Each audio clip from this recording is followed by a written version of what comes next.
자, 제가 영어를 못하는 상태에서 집을 어떻게 구했고, 일자리를 어떻게 구했고, 면접을 어떻게 받고, 이런 부분들 한번 이야기를 해볼게요. 제가 브리즈번에 도착한 다음에 가장 먼저 했던 거는 바로 유심칩을 구매하는 거였어요. 유심칩을 구매하면은 뭐가 되죠? 인터넷이 되죠. 인터넷이 되면은 구글 번역기를 사용할 수 있고, 검색을 할 수 있기 때문에 일단은 두려운 게 없었어요, 저는. 브리즈번에 도착을 하자마자 유심칩을 구매하고 그 다음에 집을 이제 알아봐야 되는데 저는 아직까지는 어디에 정착을 해야 될지 몰라서 단기 쉐어로 집을 구하기로 했습니다. 단기 쉐어로 집을 가장 빨리 구하는 방법은 한인 커뮤니티 사이트에 들어가서 구하는 방법이라고 생각을 해서 가장 만만한 한인 커뮤니티 브리즈번은 이제 선 브리즈번이죠. 그 선 브리즈번이라는 사이트에 들어가서 단기 쉐어를 구했고 비교적 저렴한 가격대인 집으로 구해서 들어갔습니다. 한인 사이트다 보니까 한국인들이 모여있고 한국인이 운영하는 집에서 단기 쉐어를 구했기 때문에 영어를 쓸 일이 거의 없었고 한국말로 제가 단기 쉐어를 구해서 일단은 가장 먼저 집을 해결을 했습니다. 그 다음에 두 번째 일자리를 구했어야 되는데 일자리 같은 경우에는 저는 공장을 가려고 했었는데 공장 같은 경우에는 여러분이 구글에다가 한국말로 검색을 하셔도 많이 나오고 영어로 하다못해서 팩토리, 뭐 오스트레일리안 팩토리 아니면 뭐 브리즈번 팩토리 뭐 이런 식으로 검색을 하셔도 일자리가 꽤 많이 나오고요. 한국어로 브리즈번 소공장, 브리즈번 육가공 공장, 브리즈번 세컨 공장 이런 식으로 치셔도 외국 공장도 덜어 나옵니다. 그런 거 보시고 이제 참고하셔가지고 검색을 해서 들어가셔도 되고요. 이제 만약에 여기서 나눠지는 게 이력서를 온라인으로 받냐 아니면은 직접 전달을 해야 하냐 이게 문제인데 제가 있던 곳은 첫 번째 이력서를 온라인으로 제출을 했어요. 그렇기 때문에 사이트에 접속을 한 다음에 이력서를 제출을 해야 됐었는데 그 크롬으로 해가지고서는 사이트에 들어가면은 오른쪽 상단 부분에 번역이라는 버튼이 있죠. 그 번역기도 돌렸고 모르는 단어는 컴퓨터로 구글 번역을 해가면서 저는 어플라이를 했습니다. 그리고 이력서 부분에서도 많이 궁금해 하시는데 이력서 같은 경우에는 저도 이력서를 쓸 줄 몰라가지고 처음에는 네이버에 나와 있는 기본적인 양식들을 보고서는 거의 이력서를 만들었었고 당연히 그 이력서를 제출을 해봤지만 여러 군데에 다 떨어졌어요. 나중 돼서 알게 된 건데 우리나라는 뭐 스펙이 위주고 이런 것들이 위주라면은 우리나라와 다르게 좀 추구하는 거나 이력서에 포함시키면은 좀 더 플러스 되는 요인들이 조금 다르다고 생각을 했고 그 플러스 되는 요인들이라고 생각했던 부분들을 작성을 해가지고 이력서를 냈을 때는 조금 더 효과적이었어요. 저도 처음에는 이력서 작성할 때 진짜 아무것도 모르고 그냥 네이버에 있는 거 블로그 같은 거 있는 거 이제 베껴가면서 작성을 했었습니다. 제가 취직을 했을 때는 제가 있던 그 KPC라는 소공장, 세컨비자를 취득할 수 있는 소공장에서는 일단은 한국인 매니저분이 한 분 계셨어요. 어떻게 보면 운이 좋았죠. 그분하고 면접을 받고 그 다음에는 체력 테스트 같은 기본적인 테스트를 했고 통과를 했고 거기까지 괜찮았는데 문제는 뭐였냐면은 제가 영어가 너무 안 되다 보니까 일하는 내부에서 이제 슈퍼바이저, 이제 관리자가 말하는 거를 제대로 못 알아들었어요. 하지만 큰 문제가 없었던 이유는 여러분이 호주에 오셔서 워킹홀리데이를 하시면서 세컨 비자를 취득하기 위해 공장을 가거나 농장을 가거나 어디에 가서 일을 할 거 아니에요. 근데 여러분들에게 정말 많은 걸 바라지 않아요. 정말 단순한 것들, 일단 반복적인 것들을 대부분 하기 때문에 여러분도 한 번, 두 번 이렇게 배우고 옆에서 보다 보면은 누구나 할 수 있는 일들을 시켜서 그렇게 크게 걱정하지는 않으셔도 될 겁니다. 다만 영어를 잘하시게 되면은 좀 더 높은 급여나 편한 직장에서 일을 할 수 있는 것도 맞는 말이고 그러다 보면은 여러분에게 더 좋은 기회가 생길 수 있는 것도 맞습니다. 제가 영어가 어떻게 늘었냐면은 지금도 영어를 잘하는 건 아닌데 지금 상태랑 옛날 상태랑 비교해 보면은 조금 귀가 조금 트였다고 해야 하나? 그 정도가 조금 차이가 있는 것 같아요.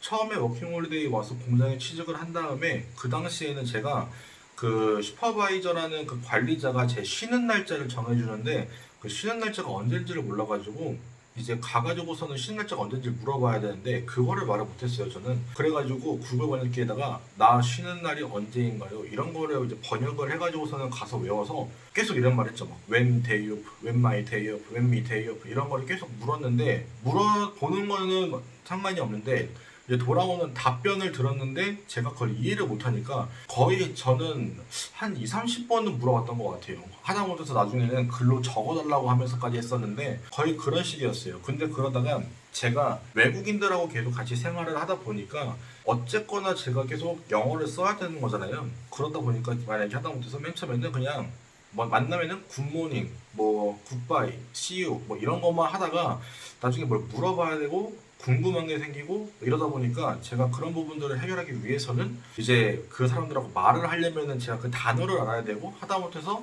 그 사람들에게 말을 하려면은 제가 그 단어를 외워야 되잖아요. 그래서 그거를 구글 번역기를 정말 많이 이용했어요. 처음에. 정말 좀 친해지고 싶은 친구에게는 너 어디 살아? 너 이름이 뭐야? 아니면 너 원래 무슨 일 했어? 뭐 이런 걸 물어보고 싶은데 그런 말을 못 하게 되니까 이제 구글 번역기에다가 뭐 그냥 너 어디 살아? 그러면 where are you living? 뭐 어쩌고 저쩌고 뭐 이런 식으로 나오잖아요. 그런 것들을 외워가면서 대화를 하려고 했었고 이제 모르는 거 있으면은 그냥 하다못해서 페이스북 메시지 같은 걸로 이제 친구랑 대화를 하면서 저는 구글 번역기 무조건 복사해서 아 얘가 하는 말이 이거구나 이런 식으로 처음에 시작을 했었어요. 그렇게 저는 호주에서 소공장에서 1년 동안 생활을 하니까 그 소공장에서 알게 된 친구들 덕분에 저는 정말 좀 귀가 거기서 조금 많이 트였던 것 같아요. 그 소공장이 한국인들도 꽤 많이 왔던 소공장인데 그에 반해 필리핀 친구들, 대만 친구들, 중국 친구들, 그리고 호주인들까지 정말 다양한 민족들이 와서 영어를 쓰려고만 노력하면은 영어를 충분히 배울 수 있는 곳이었어요. 그리고 저는 어울려 다닐 때도 뭐 하다못해서 일 끝나고 바로 집에 가기 전에 일부러 대만 애들, 필리핀 애들 친구들 모여가지고 같이 맥도날드 갈래? 이런 식으로 해가지고 새벽에 일 끝나고 같이 맥도날드 가서 햄버거 하나라도 먹고 오고 이렇게 했었는데 걔네들하고 맥도날드 가서 햄버거 먹으면서 아무 말도 안 할 수 없잖아요. 말도 안 되는 그런 문장들로 대화를 하다 보니까 어느 순간 얘가 하는 말들 중에서 조금 간단한 것들은 조금씩 들리기 시작하고 내가 그거를 들었던 거를 갖고 있으니까 말하게 되고 얘가 이런 식으로 하다 보니까 1년 뒤에는 그래도 얘가 무슨 말을 하려고 하는구나 이 정도는 좀 알게 됐던 것 같아요. 근데 여기서 가장 중요한 거라고 생각하는 건 저는 호주에 와서 한국인들하고 웬만하면은 최대한 어울리지 않는 거를 좀 추천을 드려요. 분명히 좋은 사람들도 많을 거고 여러분한테 도움되는 사람들도 많은 건 분명한데 한국인들하고 처음부터 어울리고 처음부터 한국인이 운영하는 식당에 들어가고 이렇게 하다 보면은 처음에 만나는 사람들의 대부분이 다 한국 사람. 왜냐면 한인 식당이니까 오는 손님들이 거의 한국 사람이 많기도 하고 일하는 종업원들은 대부분 한국 사람이고 그러면 내가 호주까지 와서 영어를 써야 되는데 한국말을 계속 쓰고 한국인 친구들이 있고 그러면은 어울려 다니는 게 한국인. 이렇게 되다 보니까 영어를 귀에서 트일 수 있는 시간이 없어요. 그래서 저는 웬만하면은 안 되더라도 공장을 가든 농장을 가든 외국인 친구들하고 좀 많이 어울리는 거를 좀 추천을 드려요.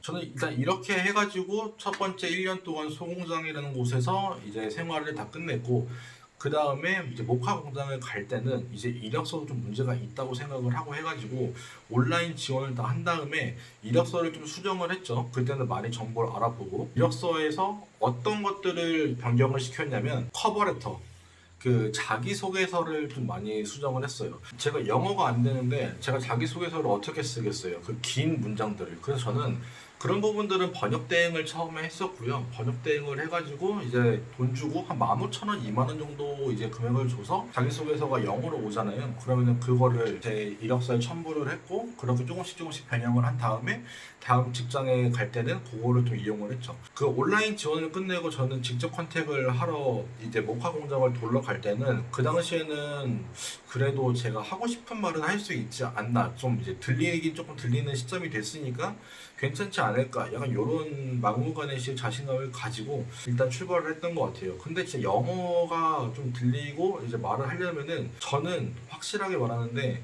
영어는 아무리 정말 내가 못하고 내가 부족해도 자신감이 중요한 것 같아요. 그 영어를 내가 못해서 아 영어 못하는데 얘가 못 알아들으면 어떡하지? 아 민망하네? 쪽팔려? 이런 게 아니라 어차피 나 외국인이고 내가 단어만 잘 말하면은 얘는 감안하고 듣고 얘가 지가 알아서 듣겠지 뭐. 약간 이런 마인드로 영어를 했어가지고 근데 그렇게 하면 심지어 웃긴 거는 또 알아들어요. 그렇게 하면서 일단은 뱉는 거를 먼저 해야 된다고 생각을 해요 저는. 아무튼 그래서 저는 목화 공장을 직접 컨택하면서 가가지고 그냥 가서 말하죠 저는. 이제 이거 나 온라인 어플라이 지원을 했어. 진짜 간단하게 말했어요. 저는 영어가 짧으니까 나 얼레디 했다고 지원을. 근데 나는 여기서 일하고 싶다고. 그래서 이력서 들고 왔다고. 그러면 걔네가 이제 얘기하는 게 조금씩 들리죠 저는. 그 당시에는 뭐 지금 이미 다 꽉 찼다. 너 자격증 뭐 포크리프트 그러니까 지게차 자격증이 있냐 뭐 이런 거 물어보면 아 그거는 없어. 하지만 나는 손이 매우 빨라. 막 이런 거를 영어 단어 하면서 열정을 보여줬어요. 그렇게 하면서 10군데 이상의 회사를 돌아다니고 운 좋게 이제 취직을 했죠. 여러분들이 조금 더 많은 것들을 보고 누리고 싶다면은 영어 공부를 하고 오시는 거를 더 추천드립니다. 근데 다만 지금 제가 이런 얘기를 하는 거는 영어를 정말 못해도 호주라는 나라에서는 워킹 홀리데이로 와가지고 살았는가 할 수 있습니다. 정말 너무 오고 싶은데 영어를 한마디도 못한다. 그래도 살 수는 있어요. 왜냐면은 한인잡이 너무 많기 때문에. 근데 여러분들한테 말씀드리고 싶은 거는 여러분 한인잡을 할 거면은 그냥 한국에서 알바하면 되는데 굳이 여기까지 오셔가지고 할 필요는 없어요. 저는 그렇게 생각을 합니다. 일단은 한인잡, 한국인이 운영하는 일자리는요. 한인 식당 보통 이런 데서 일을 하는데 일단 시급 자체가 말도 안 되게 적어요. 시급이 13불인 경우도 있고요. 많이 받아야 17불, 18불 뭐 이렇게 시작하는 경우가 되게 많아요. 그리고 악덕 업주를 만날 수 있는 가능성도 정말 많습니다. 여러분들이 호주에 만약에 오셔서 워킹홀리데이를 하신다고 하면은 저처럼 이렇게 뛰어다니는 것보다 공부를 조금 더 하셔가지고 오셔가지고 조금 더 편하게 제가 다녔던 일자리들 아니면은 여러분들이 가고 싶어 했던 일자리 직종들에 들어가서 일하시는 게 더 낫지 않나라는 생각을 합니다.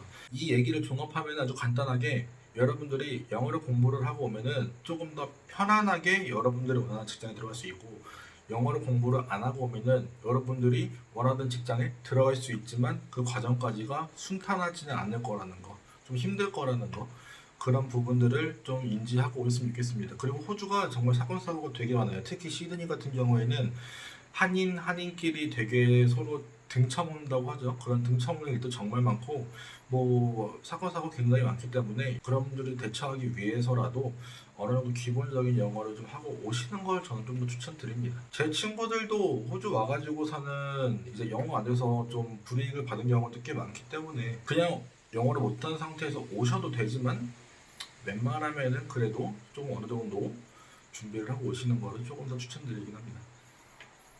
감사합니다.